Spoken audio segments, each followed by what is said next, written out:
Last time we left off in the middle of chapter 11. What's going to happen now? We know another vase has been broken, this time in the temple of Aphrodite. And they know that there are no eyewitnesses who can describe the thief.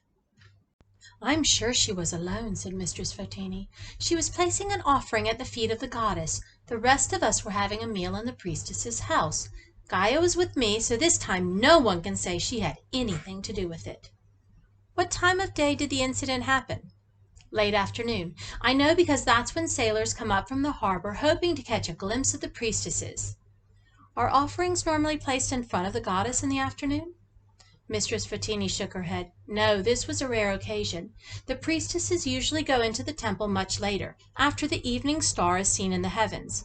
But yesterday a woman came with an offering of pomegranates. Her husband was sailing to Egypt at sunset, and she wanted to make sure the goddess would protect him during the voyage. She insisted that the offering be placed in front of the goddess before her husband's ship left the harbor." "I see," said Thrax. "I take it the door to the treasure house is directly behind the goddess, as in all other temples." "Yes, it's locked with a key which the high priestess keeps on a chain round her waist." I scribbled "key not available to thief" on my wax tablet. "The thief would have picked the lock," said Thrax, and I hastily erased my last note. "How were you alerted to the crime?" "Sister Agatha let out a piercing scream. She heard the rustle of the curtain at the door and looked up from putting down the offering, just in time to see a figure silhouetted in the doorway. We all went running, but by the time we reached the temple, the thief had vanished into thin air." "And you are absolutely sure he only took the jug?" said Thrax. "Yes, the high priestess made a very careful check of the treasury after the burglary. Nothing else was touched. But it's a shame the eunuch was smashed. It was a beautiful work of art, hand-painted in Athens. The high priestess bought it for the goddess herself."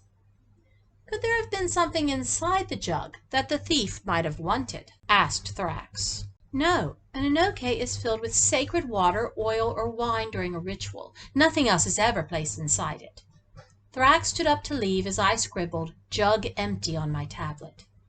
"Thanks for the information, Mistress Fotini," he said. "The picture is becoming much clearer now. We are one step closer to catching the thief. Good night." Chapter 12. Sour Wine and Rowdy Sailors. I lay on my bed and stared at the jumble of notes in my wax tablet. There was a lot of information there, but I couldn't make head nor tail of it. Why had Thrax said we were one step closer to finding the thief? I desperately wanted to ask him, but there were other slaves in the room checking the amphorae, and by the time they had finished, Thrax was fast asleep. We did not have time to talk in the morning either. Master Ariston barged into our room before we'd woken up. He was in a foul mood again, and even Cook's special breakfast of soft pancakes with honey and milk couldn't put a smile on his face. "This house is too clean," he moaned. "All these polished surfaces are giving me a headache. Nico, fetch your writing implements. We're going to the harbor for inspiration. A glass of sour wine served in a filthy cup will do wonders for my songwriting, I'm sure." He turned to Thrax. "You stay here. I'm going to dye my hair and beard when I get back. Amos will show you how to make a special lotion with saffron flowers and potassium water. Make sure you don't use too much potassium water, though, or it will burn my hair off. I don't want to go bald at my tender age." "Do you have any spare pine sap?" Thrax asked me while I gathered my writing implements and scrolls. "Yes, why? Do you want me to make you some ink?" "No, I need you to make some strong glue. Try not to let anyone see you making it." Of course, I wanted to find out why Thrax needed a pot of strong glue, as well as how we were one step closer to finding the thief. But Master Ariston didn't give me time to ask. He marched me out of the house and down the hill to a seafront tavern. We sat at a rickety table crawling with flies and supped on wine that tasted like vinegar. But the stench of the rubbish tip right next to the tavern and the seagulls squabbling round our feet seemed to meet with Master Ariston's approval. "This is a place for real people, Nico," he said, quaffing the sour wine with relish. "Honest workmen and sailors, the most important citizens in the world and the blessed of the gods." There were no important citizens or blessed of the gods about when we started to work, but later in the afternoon several ships docked, and soon the harbor was crawling with sailors. "Which is the quickest way to the temple of Aphrodite, gentlemen?" Which way to the Acrocorinth? Master Ariston scowled darkly every time we were interrupted. He pointed in the direction of the hill above the town. Up there, you couldn't possibly miss it. Hurry up, the priestesses are waiting.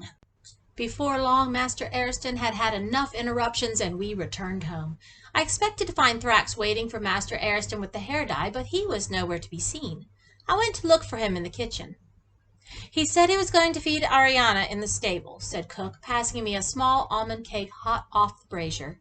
But the boy's been gone a long time. That donkey must be very hungry. I started towards the stable, only to see Thrax hurrying back, looking rather smug. Have that glue ready for tonight, he whispered, crossing the yard to Master Ariston's room. For the next hour or so, the entire household could hear howls of pain coming from my master's window as Thrax applied the dye to his hair and beard. I used the time to make up the glue that Thrax had asked for, pretending I was mixing a fresh pot of ink. I couldn't for the life of me figure out what he needed it for. I was soon to find out, though, and our search for the thief was going to take on a whole new, dangerous direction. Chapter 13. Gold Dust and a Sinister Face. When Master Ariston finally emerged from his room, I had to try very hard not to laugh. His hair and beard were the color of a sunflower. Surely Thrax would get into trouble for not mixing the dye right. But it seemed Master Ariston liked his new coiffure. He admired his reflection in a hand mirror. It makes me look years younger, he sighed. I feel rejuvenated. I am going to perform like Orpheus himself tonight. He did indeed perform very well at the symposium, the best I'd ever seen him, if I'm honest. He composed so many songs on the spot, I had difficulty keeping up with him. Not that I was concentrating very hard. My mind kept going back to the pot of glue that I'd hidden behind the amphora in our room. Will you please tell me what we're going to use it for? I begged Thrax when we'd been dismissed for the night. Be patient, he whispered, indicating the door where we'd suspected someone was eavesdropping on us 4 nights before. I'll tell you later. And you're going to need a glue brush. Have you got one? Yes, I have, although I don't carry it around with me. I use it to paste sheets of papyrus together to make scrolls. I fetched the brush and we lay on our beds, waiting in silence until the only sound we could hear was an owl hooting in the yard. Then we thrust our feet into sandals and tiptoed out of the room. I took the glue with me and the brush. Thrax sneaked into the kitchen and returned with a lighted twig from the embers of the cooking fire. We let ourselves out of the back door, closing it gently behind us. The night was very clear. A bright 3/4 moon shone on the lane that led to the farm. Thrax passed the burning twig to me and leaned over a bush to pull out something hidden behind it. It was a heavy sack tied securely at the neck. Its contents clinked like silver as he slung it over his shoulder. We hurried down the lane to the small farm behind the house. The doves cooed dreamily as we passed the newly painted dovecote. Next door in the stables, Ariana whinnied in her sleep. We reached a barn with shuttered windows and a small mosaic of Dionysus above the door. Thrax let us in, leaving the door open so we could see. There was a faint smell of wine in the barn, as if someone had recently held a party there. This place is used for making wine, said Thrax. I discovered it today when I came to feed Ariana. I hid an oil lamp behind one of the vats there. Could you bring it and light it, then shut the door? I found the lamp, and soon a warm glow lit the barn. Thrax untied the sack and upended it. Shards of broken pottery cascaded out, forming a pile on the floor. These are the remains of Mistress Pandora's wedding vase, he said. I rescued them from the rubbish heap this afternoon after I fed Ariana. We're going to put the vase back together again. I threw him a puzzled glance. Humor me, Thrax demanded. He started sifting through the pieces while I opened the glue pot and put it carefully on the floor. Thrax was silent for a while, but at last he picked up a single fragment. This was part of the base. It's hollow, look. He rubbed his finger inside the shard and held it close to the lamp. His finger glittered with gold dust. There was something precious hidden in the wedding vase, but it was hidden in the hollow base. This is what the thief wanted, not the pot itself. Gaia thought he picked up a piece of broken pottery from the floor, but she was wrong. He picked up the golden object hidden in the base, a piece of jewelry perhaps, or a gold nugget. He did the same in the temple of Aphrodite, but the short-sighted priestess didn't see him either. He might have smashed the pots on purpose. The wedding vase because he couldn't climb out of the window with it, and the onocre because he didn't want to be spotted by sailors coming up the hill. How did he know the gold was hidden in the pottery? I asked.